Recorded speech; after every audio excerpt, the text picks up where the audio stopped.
I'm Chaplain Stoney Douthit, the Southeast Chaplain Recruiting Station.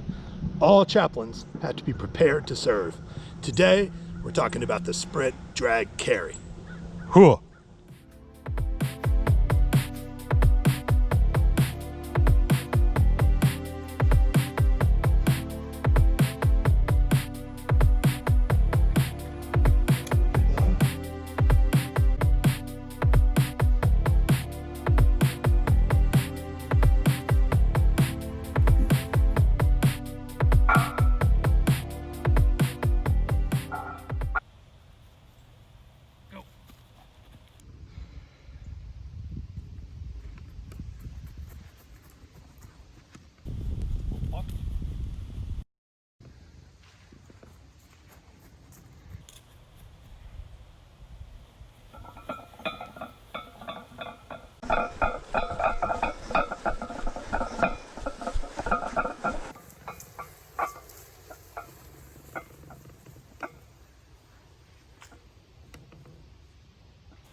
Let's go, let's go.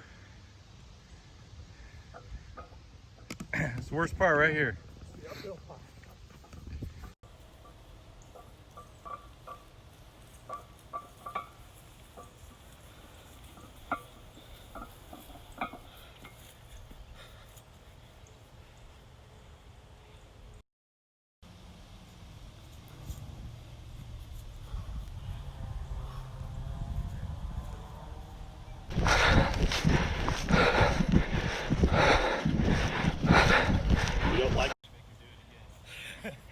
No, I'm about to die already. Come on, Chaplain, Sandos.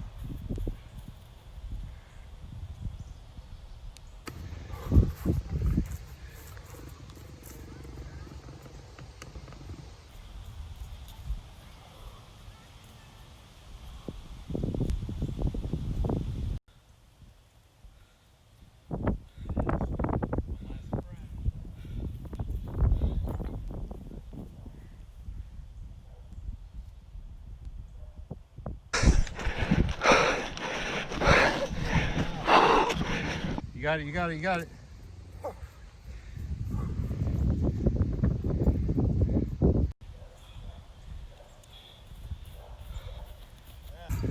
Chaplain Douthit, now that you've finished the sprint, drag, carry, tell us your Army story.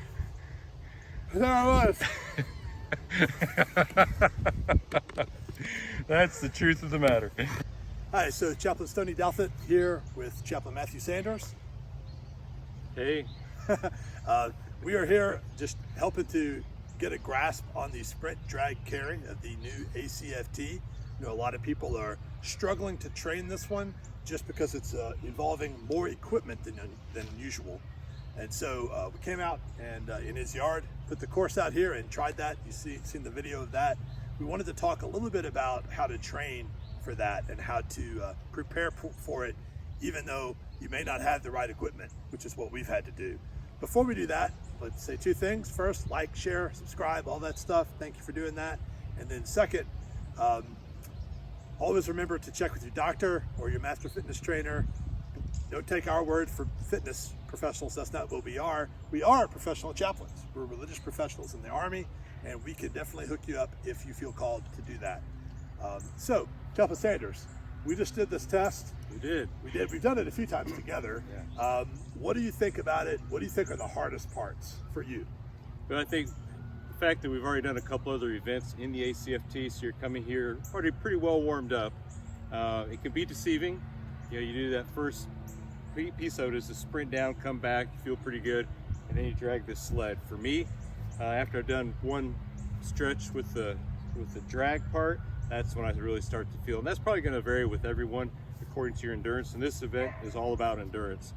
Once you start getting some of that muscle fatigue and you're pulling that sled back, and then you go on the next event, which is the lateral, and then come back and pick up these weights, you're feeling it. You're definitely feeling it. It's not impossible. There's pretty generous time limits for scoring, but when you get about halfway through this event, you feel it, and that's the idea of it.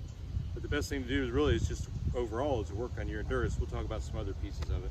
Yeah, I think that the best strategy you can have, I agree, is you have to get out and do it. That's been a challenge for some of us because we don't have the equipment handy, right? I mean, do you have two 40-pound kettlebells or dumbbells at home? Most people don't. And if you don't right now, this year, 2020, it's going to be hard to locate those. So I couldn't either. I wanted to get after training this, and I didn't have 40-pound kettlebells or dumbbells, but I did have a 30 and a 10. So we just tied them together, and it works. That twice, and it works. Yeah, it works. Next best alternative. One time before we used plates. We had a 35-pound plate and a 45-pound plate. So you were doing this, but it was the right amount of weight. For me, the biggest challenge with that is I don't have any problem holding onto the weights, but I can feel it in my knees when the ground is slightly uneven, and I get a little bit nervous that I'm going to tweak my knee, especially on the turnaround, because you have to pivot, and it's really bad to turn and pivot with that weight. That's not good. So you want to kind of walk in a half circle around that, and I always feel a little bit sketchy.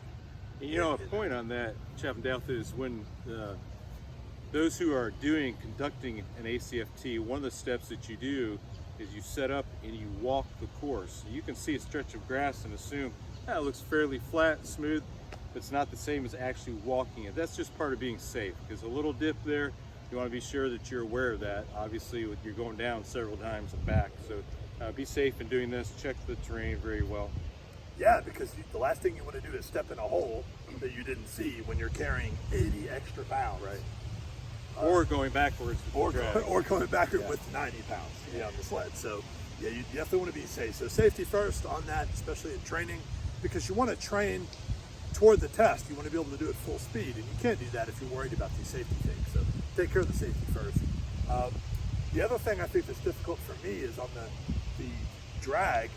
Going backwards is okay. The coordination is okay for me. I think some people struggle sometimes with the coordination of going backward, constantly looking over the shoulder. I guess from football drills, I'm okay with that. But I start to get the lactic acid built up right there in my quads on the turnaround. Just like you said, it's predictable. As soon as I turn around, you get the tension, they start screaming. Yeah. And the whole time you're thinking yourself, I'm not even 2/5 of the way done with this. Yeah. And so it is a psychological game. So I would say just keep practicing it, keep plugging away at it, know that you're gonna live, right? It's like a lot of stuff we do, just keep at it, you're gonna live, your time's gonna get better every time you do it. You know, with the turnarounds, I know a question I had early on was what is it that needs to cross the line? Because when you're dragging or you're carrying the weight, so if you're sprinting, you as the person, you have to fully cross that line, touch the ground, turn around, come back. When you're dragging, it's the sled. The sled itself has to fully cross that line, and obviously with the weights. So just keep that in mind. Yeah. You can't just come up to the line, touch it. You have to get whatever you're carrying or yourself across the line, turn around and come back. And again, we're going to get a lot of grace over this next year, right? This is the test of record for 2021.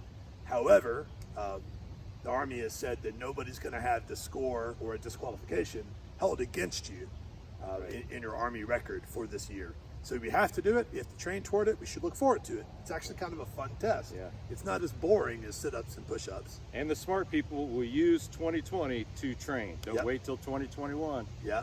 So go ahead and get out there and get doing it. I don't know. Do you have anything else you would add? I think just as far as training, it will vary. You'll with a lot of the videos that Chaplain Douthit is sharing. For me, with the sled, if you just think about it, whether it's squats, calf raises, box jumps, and then overall, like I myself, I like to go to the gym, but it's pretty slow pace. I like to do some long distance running. I don't do a whole lot of sprinting. Now, if you watch Chaplain Douthit's video on running, the 2-mile run, he gives some good instruction there, good advice about getting some sprints in and intervals. And I think for this event, you really have to, because it's that short burst endurance with the high demand with the weight and so forth. So you'll run out of endurance quicker than you think. And again, just get out there, get it set up the best you can, and actually do the whole thing, not just one piece of it, but do the whole thing so you get the full experience of it. Yeah, I agree. And the only thing I would add to that is one of the things I've been training to get better at the carry portion, and I mentioned this on the leg tuck video, is that there's some exercises that work for both or multiple things. And a farmer's carry, this is basically a farmer's carry that we're doing, that will also help strengthen your muscles, the same muscle groups for the leg tuck. So I will pick these same weights up and I will walk around my garage, maybe do some shrugs while I'm walking. So I'm strengthening that and strengthening my grip. Aside from that, I think we've covered everything today that might be useful for you. Do more than you have to do. That way when you have to do what you have to do, it doesn't feel like that much. If there are things that you think might be useful that we haven't mentioned, drop them in the comments, ask questions.